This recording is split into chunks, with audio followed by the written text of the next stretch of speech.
And ladies and gentlemen of the jury, the prosecution is not going to get that man today. No, because I'm going to get him.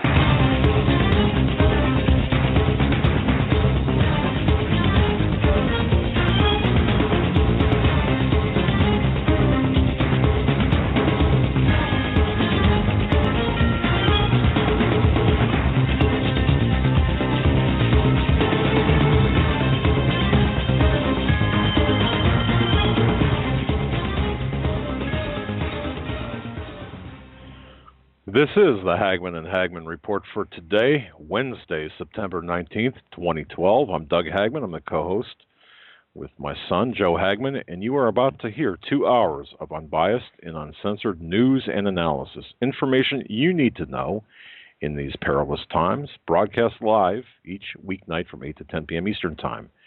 You can find us on the internet at homelandsecurityus.com, and you can also watch us as well, as we are simulcast complements of the Christians United Broadcasting Network in high definition, if you so choose, and that's via the Christians United Broadcasting Network. And I want to thank each and every one of you for joining us and thank you for your belief, your trust in us as we walk through this minefield of current events together. Now, we're a listener-supported broadcast, and we want to thank everyone from the bottom of our hearts who has helped us stay on the air through your financial support. Now, tonight, in addition to taking your calls, here are some of the stories that we're going to be covering in this broadcast. The Libya attacks, what you need to know. This is the fast and furious attack on our First Amendment. Yeah. Also, the dollar index is headed for rapid collapse, possibly in the next 3 to 4 weeks. Iran, what you need to know about its nuclear program. And we have breaking information that we didn't get to, that the FBI is eager to embrace their new mobile rapid DNA testing program. I'm excited about that. The latest in the quest to find out who Barack Hussein Obama really is. Information thanks to a listener. And of course, this is something that we failed to cover earlier, but thanks to a listener on that. And we're going to be getting into the Department of Justice and how it is corrupt to the core. And throughout the show tonight, we will be taking calls through the whole show. Give us a call at 661-244-9839 as we go through these headlines and join in the conversation. And whether you want to talk about what we're talking about or bring something to our attention, we'll be glad to take your calls. Probably about 15 minutes into the show, we'll start taking calls after we go through some of these headlines. We'll open the phone lines up then, and if you would, please do us a favor. I know you're prompted to press 1, I believe, to talk to the host. Please do that if you want to talk. That way we know to take your call. The top story about the Libyan attacks here, I've got to tell you, and we touched on this a little bit off and on throughout our shows. The big agenda here with respect to how this administration is spinning the Libya attacks. Now, this is outside of the structure of the attacks.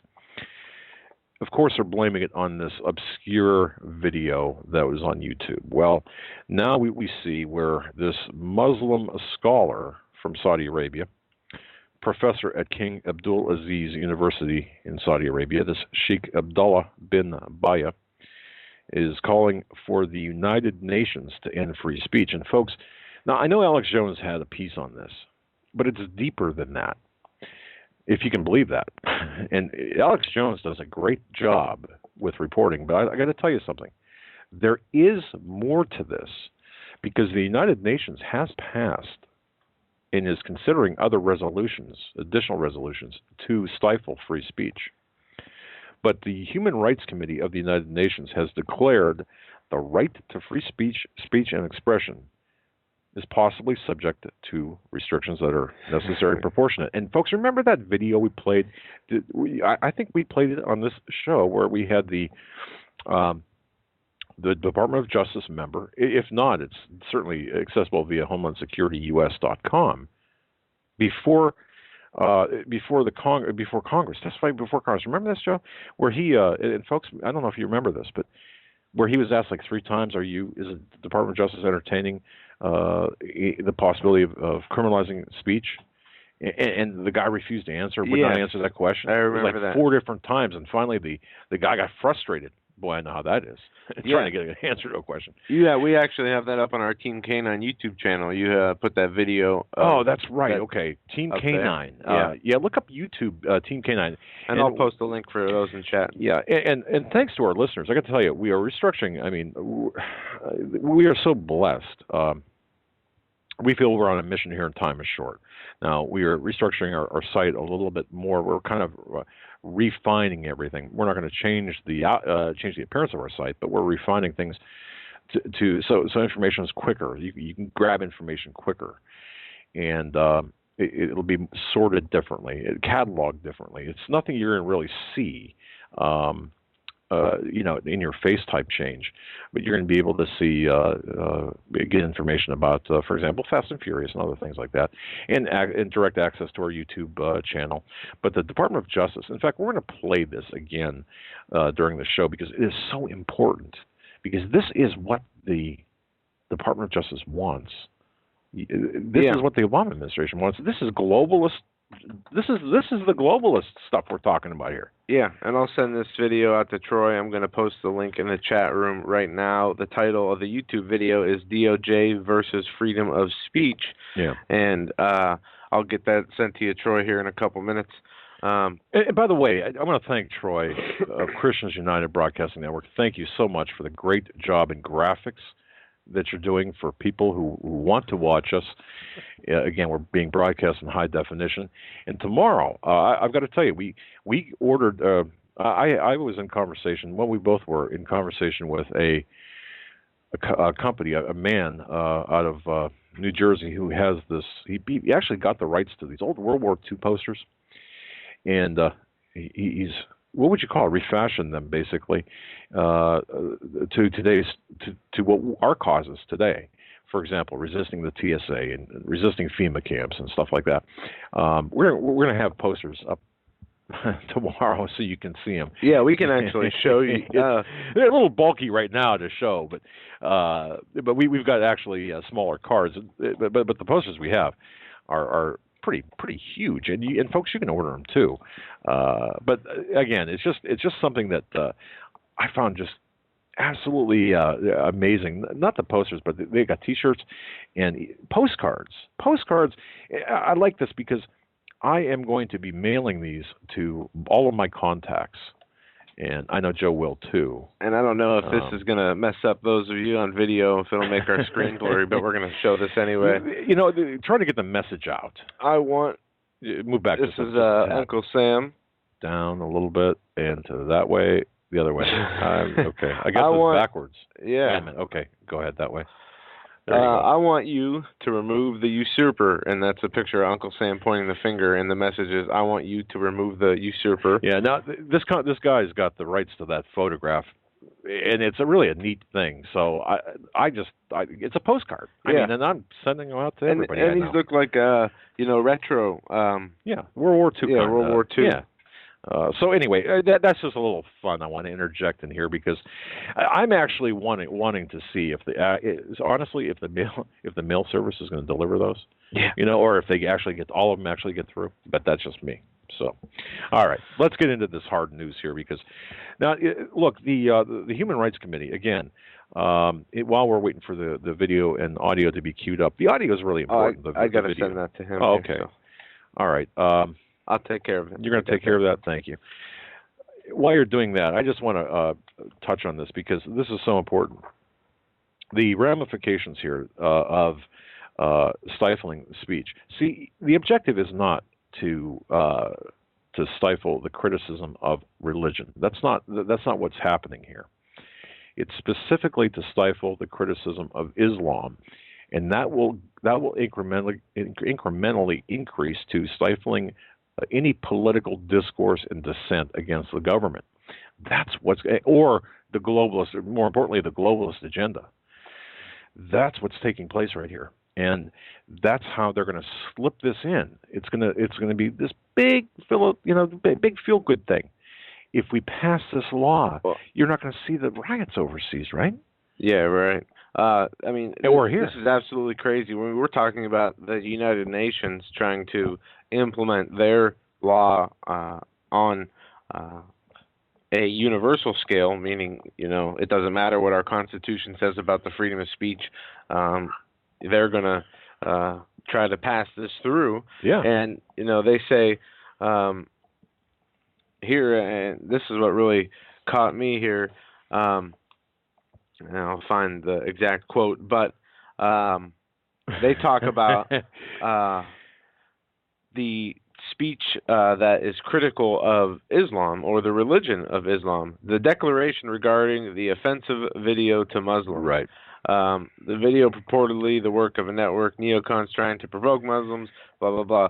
But they're using this as an example. Also, they're saying the First Amendment is only, your freedom of speech is only free to a certain point. Now, if it is offensive to Muslims, then the freedom should be removed from that. You should be held accountable for making speech that is offensive to Muslims, which is absolutely it's ridiculous. It is. And when you look at, and we talked about this, we constantly talk about this, how they mock, ridicule the name of the Lord. They remove God from schools, from the Ten Commandments, from the courthouse steps, constantly, ruining the freedom of expression of religion and free speech in this country. Right. Yet, at the same time, while we as Christians are tolerant and, we might argue or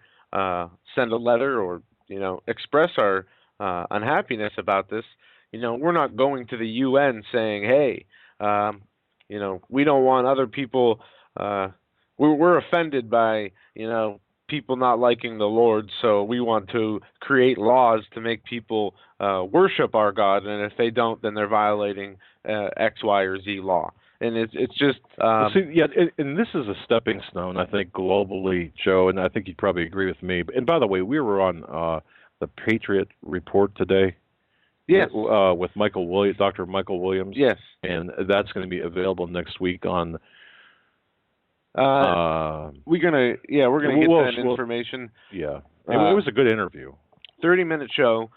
We talked about a little bit about our show, and we talked about the parallels between Nazi Germany in the 1930s to early 40s, and the parallels from that time and what was happening in Germany then to what is happening in America now, and the different laws, the different things, the way that the society was infiltrated and changed, the power of healthcare to the power of the fascist corporations becoming, the fascism is the corporations and government pretty much totalitarian rule. Correct.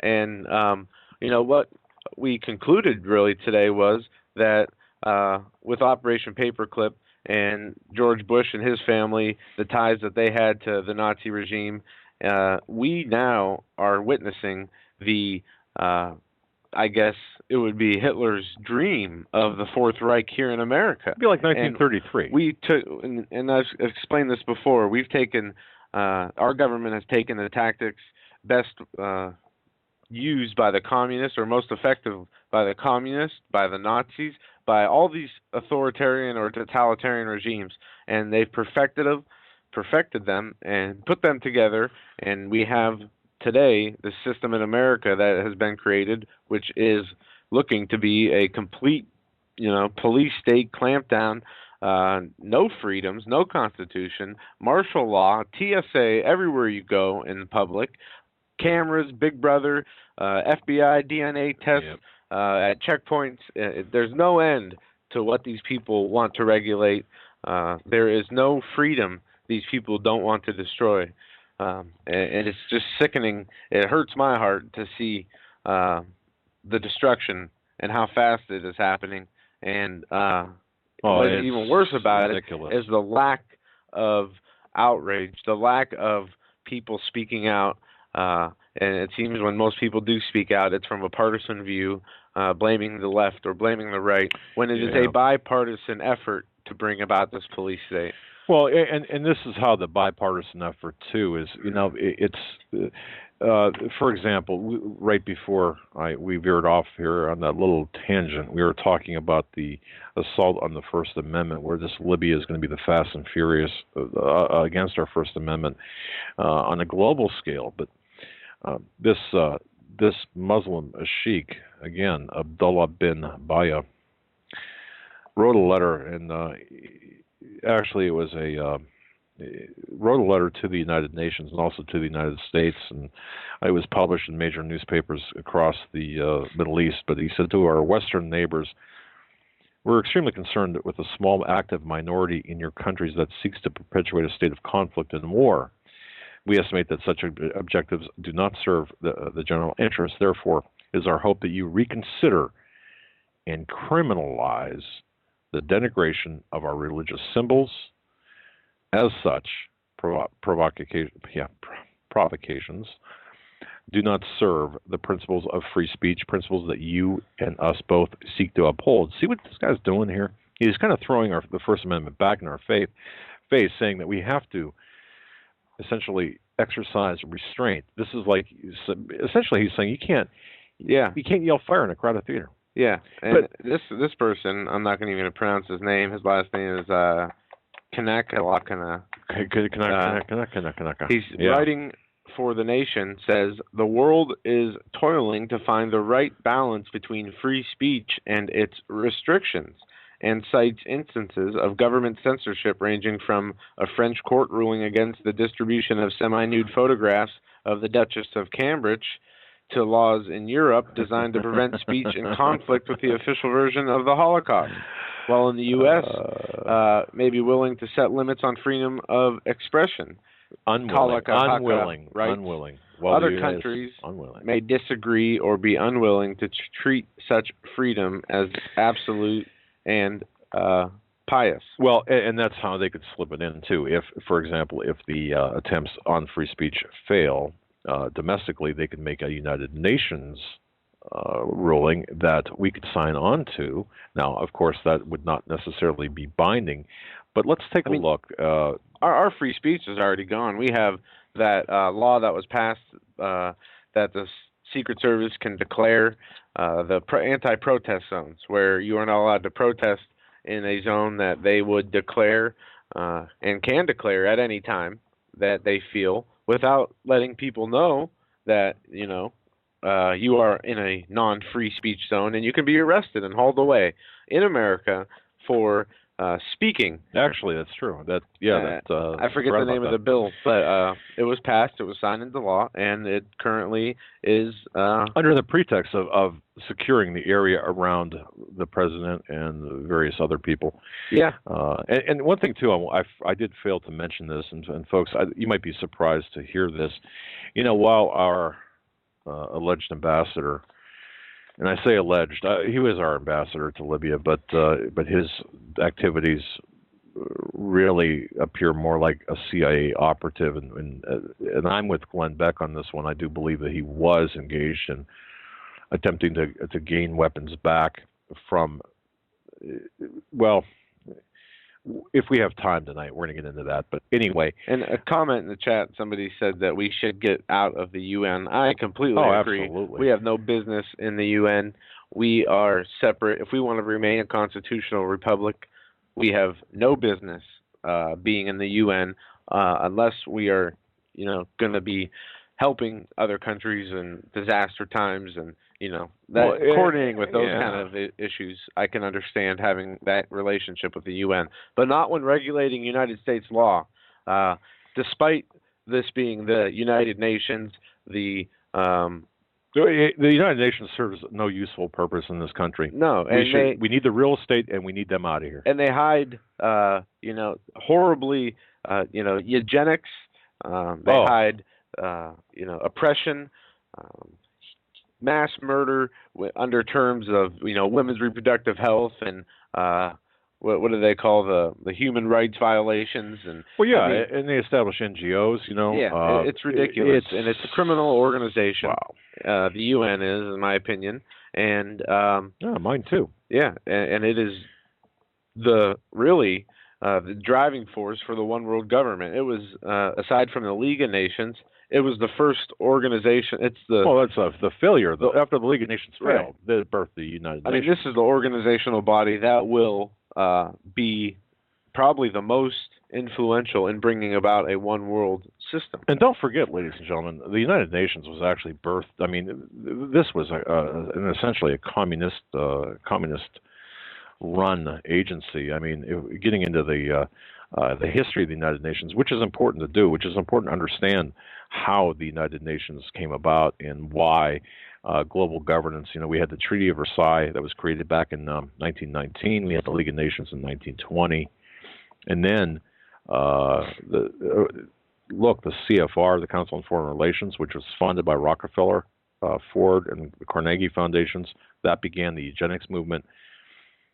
The actual United Nations, however, was established. The first organizing conference was in San Francisco, California, back in April through June 1945, and that was chaired by Alger Hiss. And we're going to move on to other news and taking your phone calls before we now. do, and I want to address a question in chat. Somebody asked if Ann Barnhart was going to be on tonight. And for whatever reason, it could have been my fault. I looked, but I did not see a response to the show today, and it could have been a miscommunication from this Wednesday to next Wednesday. I'm not exactly sure. Yeah, the difference one letter can make. The see word if she'd call in tonight, and she's not on hold yet. But if she does call in, we'll bring her right on. We certainly will. But we apologize. Yeah, that was kind of a screw up. Well, actually, on both of our parts, and then the communications. But like I said, the one letter can make a difference. But she will be on. She said she will be on, and also Tuesday, Greg Evenson will be on with us from 8 to 10. That's going to be a powerful show. Yes, I got to tell you, Greg. In fact, I have a lot to talk about. Greg, if you're listening, I'll give you a call. Just hang loose, bud. All right, Troy. If you look, folks, this is the Department of Justice response to, hey, are you going to criminalize criticism of Islam? Yeah. Go ahead and cue this up. After this, we'll go to your calls.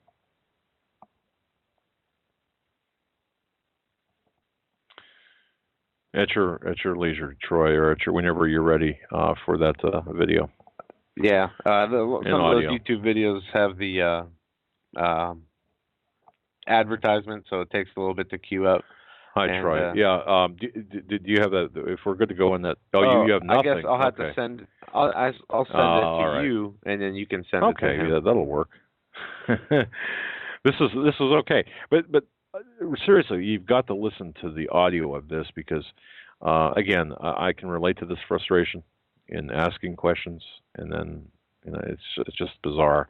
But we're gonna get that to you, and but the fact that the Department of Justice is weighing in on this in considering criminalizing speech is just beyond the pale. Yeah, and the Department of Justice, as we stated at the beginning of the program, is a complete criminal, corrupt organization that has done its best to... Under Holder, though. I mean, it's always been relatively bad, but Holder is an exceptional case here. Right, and when you have the executive branch, the Obama administration, enabling, not only enabling, but giving the marching orders to commit crimes, you have a serious problem. And sorry, guys, for this. Dad, what you might have to do is actually go to YouTube, our YouTube channel, and get the link. Why? That's not the right link? All right. You know what? We're just going to pass on this. That's all right. We'll put the link in the... wait a minute here. He's got it. Thank you very much. Thanks, Troy. Sorry about that, my friend. Yeah, so start playing it anytime, and we'll just set up just interrupt us. Yeah. And but again, the Department of Justice, and we're going to get into this later here about the way that they communicated with Media Matters to spin the Fast and Furious. Folks, man, you gotta. Behind these doors, Mitt Romney calls half the American people. Sorry about that, folks. And here we go. Here we are. Mr. Perez, I apologize. I'm trying to beat the clock here in the last question. I'm afraid that I'm traveling. So let me just recap here on that one. Will you tell us here today simply that this administration's Department of Justice will never entertain or advance a proposal that criminalizes speech against any religion? Sir, I want to, as I said before, you referenced as context for your question. Well, there's no context on this question. I'm just asking you. There actually was. Asking you. All right. Let me ask a new question. Will you tell us here today that this administration's Department of Justice will never entertain or advance a proposal that criminalizes speech against any religion? Well, again, sir, well, that's not a hard question, Mr. Well, actually, Perez. it is a hard question in the sense that when you make threats against someone, I'm asking you here today. Will you tell us here today that this Department of Justice will never entertain or advance a proposal to criminalize speech against any religion? Again, sir, if you have a proposal that you are considering, we will actively review that proposal. Okay, here's my proposal. Here's my proposal. I'm asking you to answer a question. That's my proposal. I'm proposing that you answer this question. Will you tell us here today that this administration's Department of Justice will never entertain or advance a proposal that criminalizes speech against any religion? Again, sir, if you give me the context Mr. Chairman, of the question, gentlemen yield for a second. I will not yield, but I will let. I think we can straighten this out. I will not yield. I will You're not interested in an answer, then? I've tried to get an answer 4 times. If I rephrase the question, you may get an answer. I appreciate that, but I'm asking my own questions. I'll certainly allow you to ask yours. The chairman is taking a second round. Could I ask a question then, Mr. Perez? If we take a second round. We just did. No, we didn't. No, I'm yielded time. Oh. Anyway, I'm going to get an answer to a fairly basic question here. If the Department of Justice